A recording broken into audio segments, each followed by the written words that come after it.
On to get recently released inmates back into the workforce. It is a huge undertaking, and it involves, curiously, the U.S. Attorney's Office, the Michigan Department of Corrections, and the Mayor's Office, all planning to hold a reentry job fair next month in an effort to help those former prisoners find jobs as they were released back into the community. And joining us from the Cube now downtown is U.S. Attorney Barbara McQuaid. So good to have you with us again today. Thanks for being here. Let's start with why this is so important to you and to so many people. Well, we think it's an important public safety initiative. We know that in Michigan, 13,000 people return from prisons to our communities every year. And we talk to those individuals and they tell us that the biggest obstacle to their success is the lack of a job. So we think that by finding jobs for some of these citizens, we can improve our recidivism rate. Now, you're the prosecutor. You make a living out of putting people in jail. Some people might find it curious. You've kind of teamed up to try to help ex-cons get out of prison.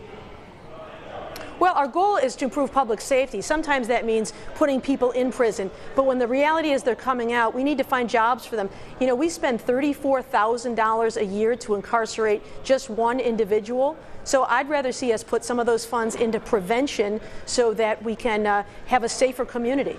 I wonder if a big impediment here to getting these jobs, is it that when you fill out these job applications, the question is always asked, have you been convicted of a felony? And if you're talking about prisoners here, in most of these cases, we're talking about people who have felonies on their records. Is that the big issue?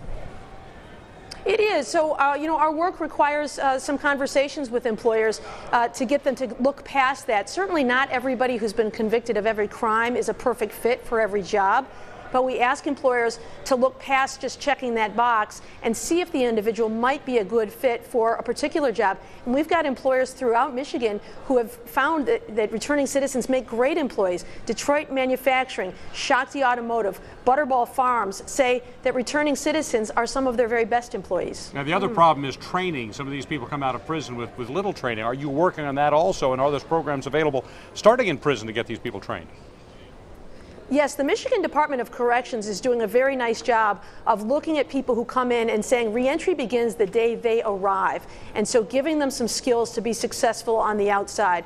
So the Michigan Department of Corrections is doing it. There are also some great programs within our area that are giving job training skills to people so that they can be job ready. So the job fair that we're planning invites 600 returning citizens who are job ready. They've got skills, they've got resumes, and they are ready to enter the workforce. And just real quickly, how many employers do you expect they're hiring? We're hoping to have 50 employers. In fact, if any employers are interested in participating in the job fair, we'd love to have you. If you want to call the U.S. Attorney's Office, we would add you to our roster of employers, but we've got about 50 planning to be there, and we'd love to have more. We've got the number on the screen if you're an employer interested, 313-226-9658. U.S. Attorney Barbara McQuaid, thank you so much for being with us. Also, if you're interested, you can mark your calendar. The Reentry Job Fair will be held on Tuesday, October 27th at the Northwest Activity Center in Detroit. And we have this information right here, by the way, on our website at WXYZ.com. Hope it can make a difference.